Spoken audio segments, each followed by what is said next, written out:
No te apartes de ella ni a diestra ni a siniestra, para que seas prosperado en todas las cosas que emprendas.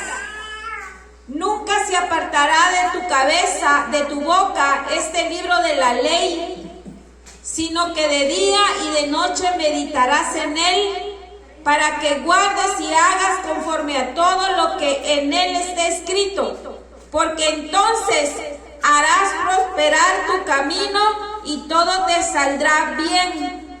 Mira que te mando que te esfuerces y que seas valiente. No temas ni desmayes, porque Jehová tu Dios estará contigo a donde quiera que vayas. Eso fue un estatuto o una regla que Dios le dio al pueblo antes de ingresar a sus tierras, al lugar que les había prometido. Les dio ese reglamento. Como obedezcan, lean la palabra de Dios, escuchen la palabra de Dios, manténla en la mente, en el corazón, para que todo te vaya bien y hagas prosperar tu camino y en todo lo que emprendas te vaya bien. Eso fue como una regla, ¿no? O un mandamiento, o un reglamento. Siempre hemos dicho que en cualquier lugar hay reglamentos. Hay reglamento en el trabajo, hay reglamento en el salón de clases, hay reglamento cuando circula uno por las calles con carro, hay un reglamento de tránsito. Donde quiera que nosotros vayamos hay reglamentos que tenemos que respetar, y si no lo hacemos nos metemos en problemas, ¿sí o no? Si yo llego tarde a mi trabajo 3 veces, más de 3 veces, me quitan un día de trabajo, me descuentan y ya no me lo pagan. Si llego tarde al salón de clases, o si estoy haciendo un desastre en el salón de clases, el profesor me llama la atención y corro el riesgo de que me saque del salón porque hay un reglamento. Y en casa también hay reglamento. Y en donde quiera que nosotros estamos hay reglamentos y hay estatutos que tenemos que cumplir. Bueno, Dios al pueblo de Israel le entregó un reglamento para que todo le fuera bien. Pero en este capítulo 17 de Segunda de Reyes podemos leer que no lo respetaron, que no cumplieron lo que Dios les había mandado, que dejaron de servir a Dios, que se olvidaron de Dios, se olvidaron quién era Dios, se olvidaron de todos los milagros que Dios les había hecho. ¿Y sabe qué hicieron? Según lo que leímos, se hicieron otros dioses. Se inventaron, dice que mandaron a hacer imágenes, dice, de Acera, de Astarot, imágenes en los cuales ellos iban, adoraban a esos dioses, se postraban delante de esos dioses, y lo peor, hermanas y hermanos, es que hasta quemaban sus hijos como ofrenda para esos dioses. ¿Y cómo creen ustedes que se sentía Dios? Después de que Dios había sido el Dios del pueblo de Israel, ahora Israel ya no tenía a Dios, a Jehová como su Dios, sino que se había hecho otros dioses. ¿Cómo dice la Biblia que estaba Jehová? Jehová Dios, airado. Se airó, se enojó, se molestó, cosa normal que hacen cualquiera que nos ve que no estamos respetando las reglas que hay. ¿Qué hace cuando alguien no respeta las reglas? Pues se enoja contra ti porque tú no estás respetando las reglas y te llaman la atención y te regañan. ¿Por qué? Porque no estás respetando las reglas. Y Jehová estaba airado contra este pueblo que se olvidó de Jehová Dios y se fue a adorar imágenes. ¿Y quién nos está diciendo cómo estaba el pueblo de Israel? El profeta Jeremías, que muchas veces Dios lo había mandado hablar a ese pueblo rebelde e idólatra. ¿Y saben qué fue uno de los castigos de este pueblo? Que dice que fueron cautivados por otro país, por los de Asiria, y sacaron a toda la gente que vivía en Samaria. Les quitaron sus casas, les quitaron sus terrenos y se los llevaron a vivir a otro pueblo que no era de ellos. ¿Y saben qué pasó con esa tierra que dejaron ellos? Llegaron a habitarlo otra gente de Asiria. Haga de cuenta. Vamos a poner aquí el ejemplo de la casa de la hermana Maide, porque aquí estamos. Que sacan a la hermana Maide y al hermano Margarito y a Khaled y a Ángel de su casa. ¿Sabes qué? Te sales de esta casa porque esta casa ya no es tuya. Y se los llevan a vivir a los hermanos allá al campo, abajo de los árboles, si les va bien. Y vienen a vivir a la casa de la hermana Maide y del hermano Margarito otra gente que no son dueños, que ni siquiera les costó. Eso le pasó a los de Samaria. Los sacaron de su casa, los sacaron de su tierra, de su terreno, y se los llevaron. Y otra gente llegó a habitar esa casa, esas tierras. Fue uno de los castigos que Dios envió al pueblo de Israel. ¿Por qué? ¿Por qué los castigaba Jehová Dios? A ver, digan. Por desobedientes. Porque no respetaban, no tuvieron temor de Dios. No obedecieron a la palabra que Josué les había dado, les había dicho antes de entrar. Lean la palabra de Dios, que el temor de Dios esté en ustedes. Sigan a Dios, no vayan detrás de otros dioses para que les vaya bien. Y no fueron obedientes. Y Dios los castigó. Pero fíjense que me llama la atención. Me llamó la atención que dice aquí: temían a Jehová y honraban a otros dioses. ¿Cómo está esa palabra? Temían a Jehová, pero honraban a otros dioses. ¿Alguien me puede explicar qué significa eso? Temían a Jehová, pero adoraban y honraban a otros dioses. El pueblo de Israel, hermano, dice que hacían cosas ocultas, que según lo hacían ocultos para que Dios no los viera. Dice que ponían imágenes abajo de los árboles, porque según abajo de los árboles Dios no lo iba a ver. Y ahí se iban a adorar a otros dioses. Abajo de los árboles iban a adorar a las imágenes. Por eso dice, temían a Jehová. El temían viene de la palabra temor, y la palabra de temor es sinónimo de miedo. Miedo. O sea, le tenían miedo a Jehová. Le tenían miedo porque ellos habían experimentado cómo Jehová había matado a los egipcios, cómo Jehová los había mandado 10 plagas y había hecho destrucción. O sea que le tenían miedo a Dios, a Jehová Dios, pero a la vez se iban a adorar otras imágenes. Y ellos pensaban que como lo hacían debajo de los árboles o en lugares ocultos, que tal vez Dios no los veía ahí. Por eso lo hacían.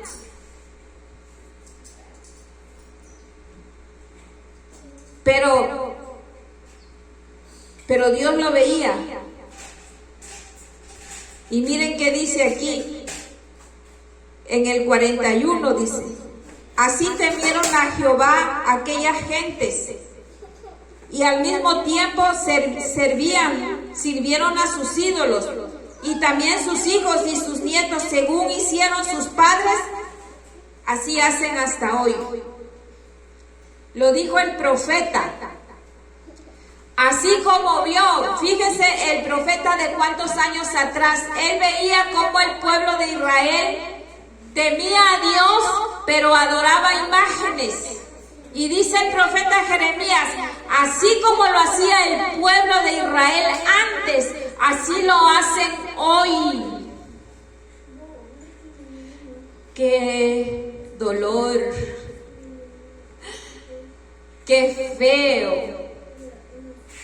Que el profeta Jeremías, cuántos años antes, viendo lo que el pueblo de Israel hacía, no solamente dijo: así lo hicieron y así lo hacen hasta hoy. Tienen temor de Dios, pero no lo honran. Tienen temor de Dios, pero no lo adoran. Le tienen miedo a Dios, saben que Dios existe, pero no lo honran.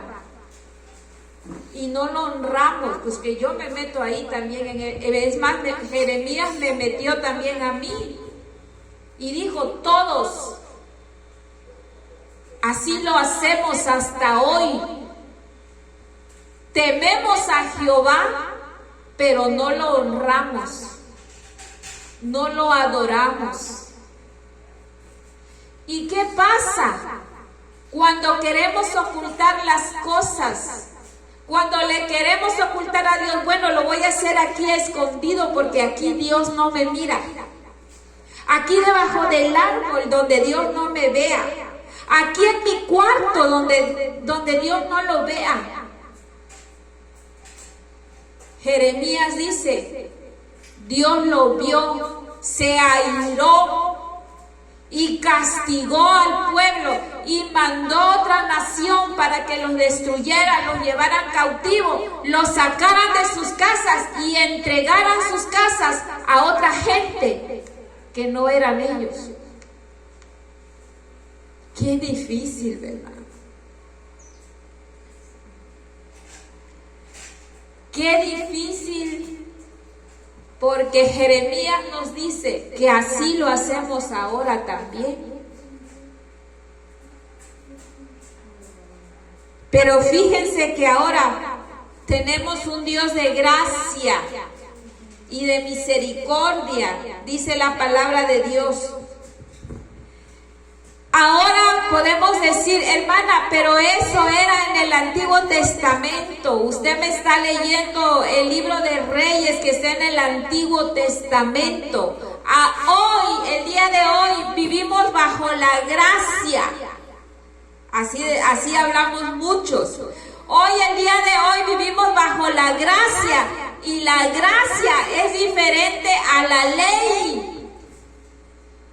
Y si es cierto, hermanos, la gracia es diferente a la ley, porque en el Antiguo Testamento, si no cumplías la ley, te mataban, o te sacaban, te aislaban, te sacaban del pueblo de Israel porque no cumplías las leyes. O si te encontraban haciendo malo, eras digno de muerte, porque esa era la ley: ojo por ojo y diente por diente. Esa era la ley. Pero la gracia, les voy a provocar para que no estén tan así, tan serios. La gracia, hermanos, cuando a Jesús le preguntaron: Jesús, los fariseos, bueno, pero es que la ley ninguno la puede cumplir.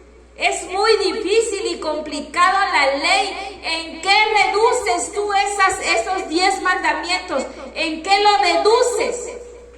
Y Jesús le contestó: bueno, Amarás al Señor tu Dios con todo tu corazón, el corazón, con toda tu mente, la mente, acuérdense, con toda tu alma, a tu prójimo como a ti mismo. Y miren lo que dice: de estos dos mandamientos depende toda la ley.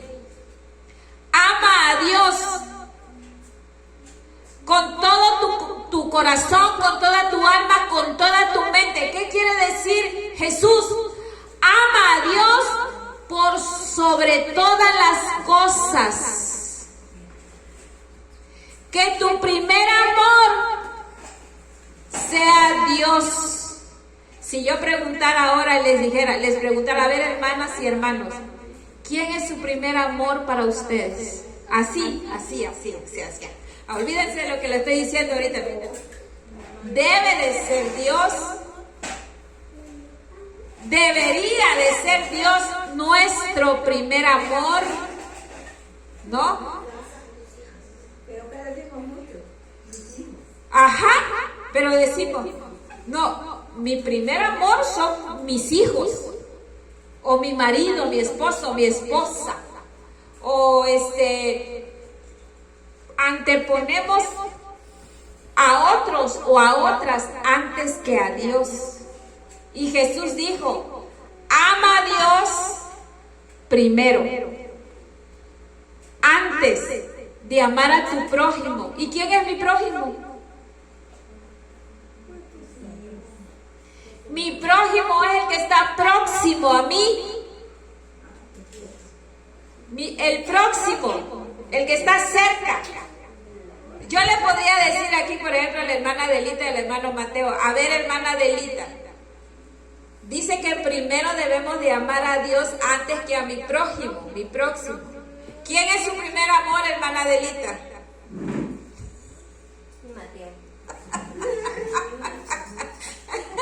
¿Y quién debería de ser su primer amor? Dios, hermano. Nuestro primer amor es Dios. Y después dice, ama a Dios con todo tu corazón, con toda tu mente, a tu prójimo. Viene después de Dios, ¿no?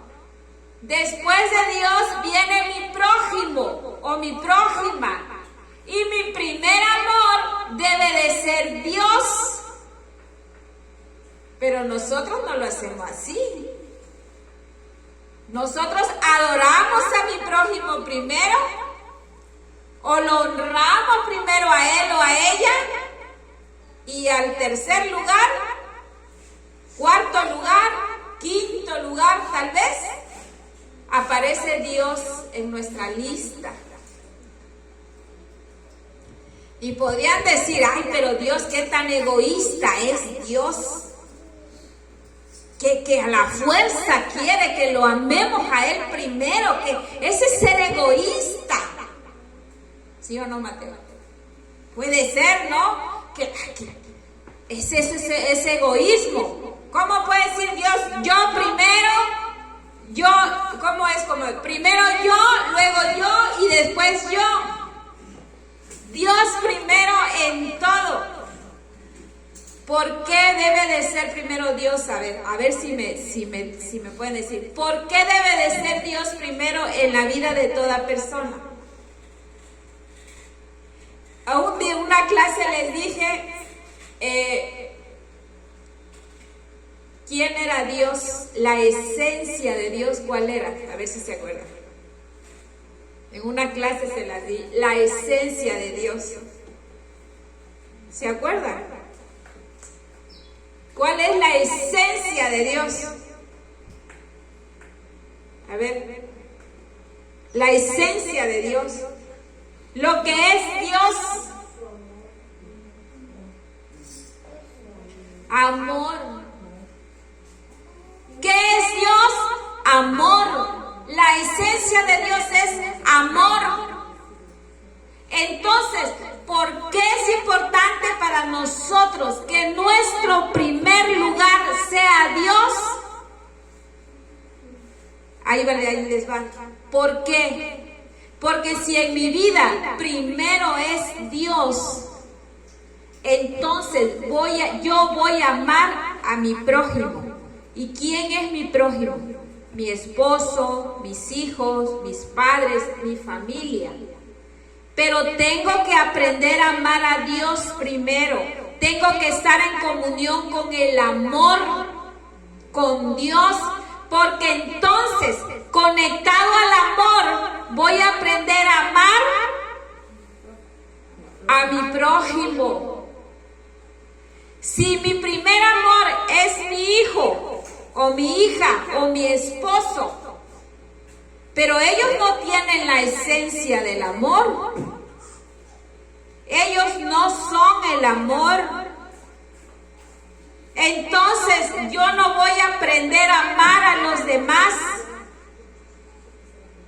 porque no amo a Dios, no estoy conectado con el amor. Y entonces, mira, Jesús dijo: honra a Dios con todo tu corazón, con toda tu alma, para que te vaya bien y hagas prosperar tu camino.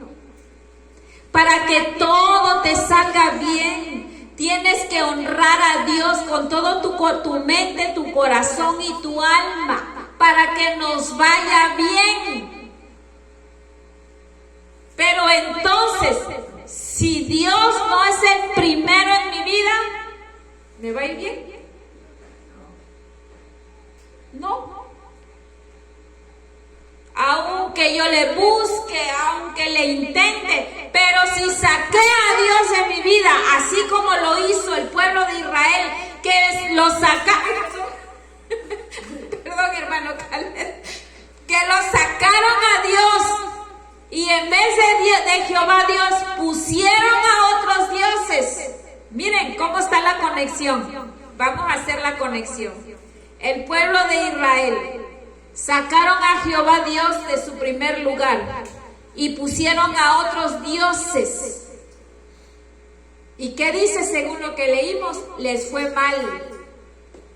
Perdieron todo. Ahora nosotros, dice Jeremías, y así son hasta hoy. Sacamos a Jehová del primer lugar de mi vida y pongo a otros dioses. No precisamente nos está hablando de ídolos. No precisamente nos está hablando de imágenes. Nos está poniendo de cosas y de personas que anteponemos primero a ellos o a ellas antes que a Dios. ¿Y qué pasa? ¿Qué sucede? Nos va mal. Nos va mal porque quitamos a Dios del número uno en nuestra vida y pusimos a otras personas o a otras cosas, y entonces nos va mal. Entonces, y Dios no es que sea malo. Sencillamente que ella puso su reglamento. Ella puso su reglamento y ya nos dijo: mira, ¿quieres que te vaya bien? ¿Quieres que seas prosperado en todo lo que hagas?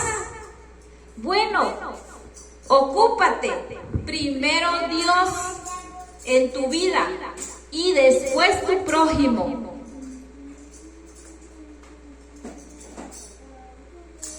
¿De qué forma entonces nosotros podemos volver a regresar a Dios en el primer lugar en nuestra vida? ¿Cómo le hago? Si ya metí a mi esposo en primer lugar, ya tengo aquí, me acuerdo de aquella hebrea que decía: sé que nos llegó visita, pero ¿cómo lo saco? Si ya está ahí, desde mi esposo, mis hijos, ya están en el primer lugar. ¿Cómo yo puedo sacar todo lo que puse primero, el que le quitaron el lugar a Dios? ¿Cómo puedo sacarme de esas cosas, sacarlos de ahí y poner a Dios. Fíjense que después del capítulo 17 de Segunda de Reyes, hubo otro rey que se llamó Ezequías.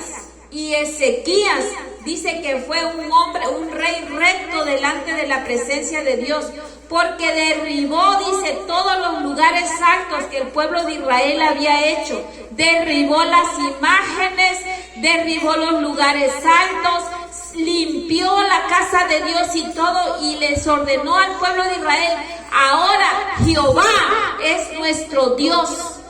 El rey mandó a limpiar y a sacar todas las imágenes que el pueblo de Israel había hecho. Lo hizo.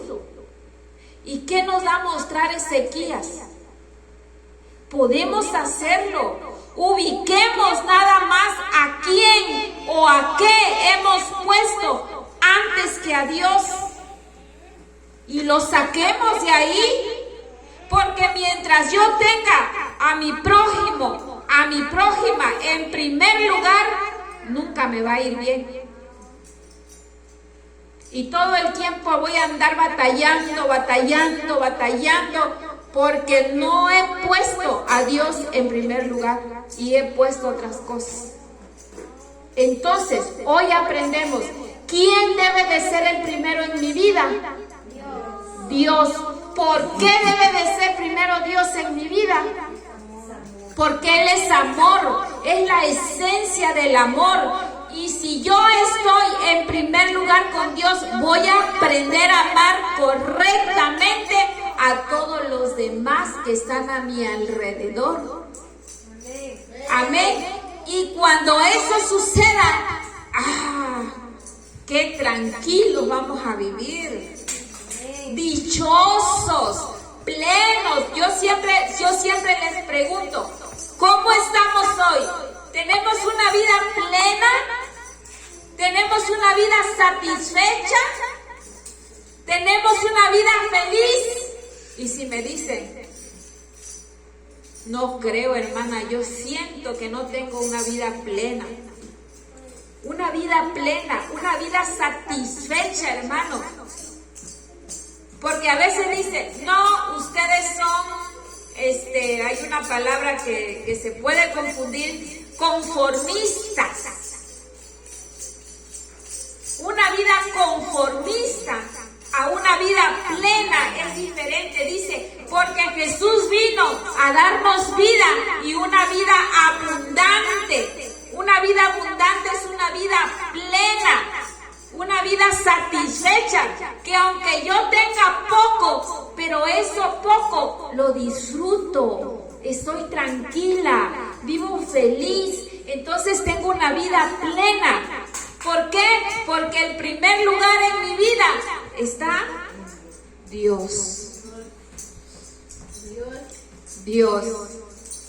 Saquemos esos ídolos, hermanos, hermanas. Saquemos esas imágenes. Saquemos a todos los prójimos que hemos puesto adelante de Dios. Los saquemos. ¿Sabes qué? Permíteme tantito, pero me equivoqué. Este no es tu lugar. Este lugar primero es de Dios. Y luego vas tú.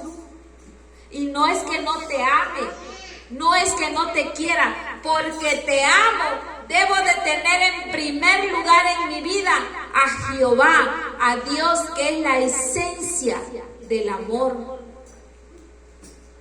Y no pasa nada, hermanas, hermanos. Saquemos esos ídolos, saquemos esas imágenes y le demos el lugar a Dios, el primero. Amén. Pónganse de pie, vamos a orar.